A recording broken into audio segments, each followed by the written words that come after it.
আপনারা সবাই জানেন যে শুধু বাংলাদেশের নয়, গণতান্ত্রিক বিশ্বের একজন অনন্য রাজনীতিবিদ, যিনি গণতন্ত্র প্রতিষ্ঠার জন্য তার সমস্ত জীবন উৎসর্গ করেছেন, সেই মহান নেত্রী, বাংলাদেশের গণতন্ত্রের জন্য সংগ্রাম করা আপসীর নেত্রী, অনন্য সাধারণ ব্যক্তিত্ব সম্পন্ন মহিলা, দূরদৃষ্টি সম্পন্ন, প্রজ্ঞা সম্পন্ন একজন নেত্রী, যিনি বারবার বাংলাদেশের গণতন্ত্রকে উদ্ধার করবার জন্য সংগ্রাম করেছেন, কারাবরণ করেছেন এবং নির্যাতিত হয়েছেন।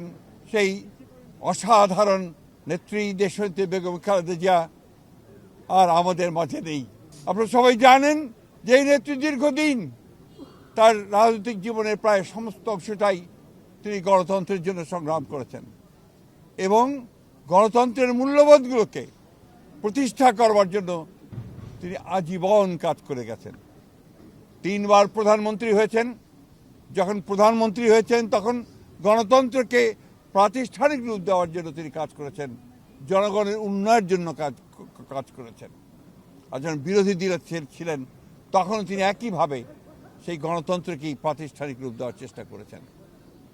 প্রিয় সাংবাদিক বন্ধুগণ, আজকে সেই নেত্রীর ইন্তেকালে বাংলাদেশের রাজনৈতিক ইতিহাসে এক অপূরণীয় ক্ষতি সাধিত হলো এবং এই ক্ষতির পূরণ সহজে সম্ভব নয়। আজকে এমন একটা সময়ে তিনি চলে গেলেন যখন তাকে সবচেয়ে বেশি প্রয়োজন ছিল, যখন গণতন্ত্রের উত্তরণের জন্য আমরা একটা নির্বাচনের দিকে জাতি যাচ্ছে, যখন সমস্ত জাতি তৈরি হয়েছে নির্বাচন করে একটা গণতান্ত্রিক ব্যবস্থাকে প্রতিষ্ঠিত করবে, সেই সময় তিনি আমাদেরকে ছেড়ে চলে গেলেন। আমরা এই শোক, এই বেদনা আমাদের পক্ষে ধারণ করা খুব কঠিন। তারপরেও আমরা এই শোককে শক্তিতে রূপান্তরিত করতে চাই। আমরা দেশনেত্রীর নির্দেশিত যে পথ, সেই পথকে অনুসরণ করে বাংলাদেশের গণতন্ত্রকে আমরা একটা প্রাতিষ্ঠানিক রূপ দিতে চাই এবং সেই পথকে লক্ষ্য করে আমরা আগামী নির্বাচনে অত্যন্ত সুষ্ঠু অবাধ নির্বাচন অনুষ্ঠানের মধ্য দিয়ে বাংলাদেশে গণতন্ত্র প্রতিষ্ঠা করতে চাই। সেই নেত্রী আজকে অসংখ্য লক্ষ কোটি মানুষকে কাঁদিয়ে চলে গেছেন। আগামীকাল তার জানাজা অনুষ্ঠিত হবে, দাফন হবে। জানাজার জন্য আমরা স্থায়ী কমিটি সিদ্ধান্ত নিয়েছি যে আগামীকাল দুপুর 2টায় পার্লামেন্ট ভবনের দক্ষিণ প্লাজায় যে মাঠ এবং বাণিজ্য অ্যাভিনিউ, এই পুরো অংশ জুড়ে আমাদের নেত্রীর জানাজা অনুষ্ঠিত হবে। এই জানাজা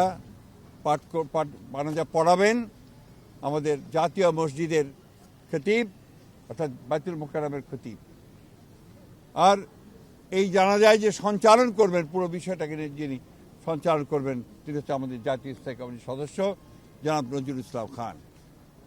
এরপরে আমাদের স্বাধীনতার ঘোষক, বহুদলীয় গণতন্ত্রের প্রবর্তক, বাংলাদেশের আরেক কিংবদন্তির নেতা, যাকে রাখাল রাজা বলে এই দেশের মানুষ, তার মাজারে, তারই পাশে আমাদের এই মহান নেত্রীকে সমাধিস্থ করা হবে, দাফন করা হবে। আমরা সবাই অত্যন্ত শৃঙ্খলার সঙ্গে এই জানাজায় অংশগ্রহণ করব এবং যে শৃঙ্খলার মধ্যে কথা বলা হবে, আমি বাংলাদেশের সকল স্তরের মানুষের কাছে অনুরোধ জানাবো, আপনারা সেই শৃঙ্খলা মেনে অত্যন্ত সুশৃঙ্খলভাবে জানাজা পড়বেন এবং তারপরে তাকে দাফনের অংশগ্রহণ করবে। যাদের দায়িত্ব তারাই অংশগ্রহণ করবেন। অনুরোধ থাকবে আপনাদের কাছে যে আপনারা কেউ এই নিয়ম ভঙ্গ করে শুধুমাত্র ছবি তোলার জন্য সামনের দিকে এগিয়ে যাবেন না এবং ব্যাহত করবেন না এই পুরো কর্মসূচিকে। আপনাদের আমরা বিশ্বাস করি দেশনেত্রীর প্রতি আপনাদের যে সম্মান, যে শ্রদ্ধা, সেটাকে অটুট রাখার জন্য আপনারা সেই শৃঙ্খলা রক্ষা করবেন এবং সর্বাত্মকভাবে সহযোগিতা করবেন এই জানাজা এবং দাফন কার্যের সুচারুরূপে সমাধা করতে। সব শেষে আবারও পরম করুণাময় আল্লাহ তাআলার কাছে এই দোয়া চাই যে আল্লাহ তাআলা তাকে যেন বেহেশত নসিব করেন।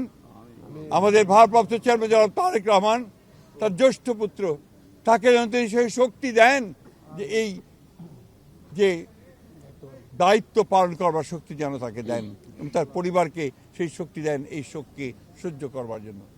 আসুন আমরা আজকে সবাই এই শোককে শক্তিতে রূপান্তরিত করে বাংলাদেশ জাতীয়তাবাদী দলকে একটা অপ্রতিরোধ দল হিসেবে গড়ে তুলি। বাংলাদেশকে সত্যিকার অর্থেই একটা গণতান্ত্রিক রাষ্ট্র হিসেবে আমরা প্রতিষ্ঠিত করি। সবশেষে আবারও আপনাদেরকে ধন্যবাদ জানিয়ে আপনাদের সকলের সহযোগিতার জন্য বিশেষ করে এবং আপনারা জানেন যে ইতিমধ্যেই সরকারের তরফ থেকে 3 দিন শোক দিবস ঘোষণা করা হয়েছে, আগামীকাল ছুটি ঘোষণা করা হয়েছে এবং আপনারা ইতিমধ্যে জানেন যে প্রধান উপদেষ্টা তিনি বাণী দিয়ে কথা বলেছেন, আপনাদের সামনে জাতির সামনে কথা বলেছেন এবং সেজন্য আমরা সর্বাত্মক সহযোগিতার জন্য আমরা সরকারকে ধন্যবাদ জানাচ্ছি। সেই সঙ্গে দলের পক্ষ থেকে আপনারা জানেন যে 7 দিনের শোক ঘোষণা করা হয়েছে। এই 7 দিন আমাদের কালো পতাকা আমরা ধারণ করব, কালো ব্যাজ ধারণ করব, কালো পতাকা উঠবে প্রত্যেকটি কার্যালয়ের, আমাদের দলীয় কার্যালয়ে এবং প্রত্যেক কার্যালয়ে দোয়া পড়া হবে, কোরআন তেলাওয়াত হবে। এই বিষয়গুলো আপনারা সবাই পালন করবেন। আমরা আবারও সকলকে সহযোগিতা করার আহ্বান জানিয়ে আমরা আজকে শেষ করছি।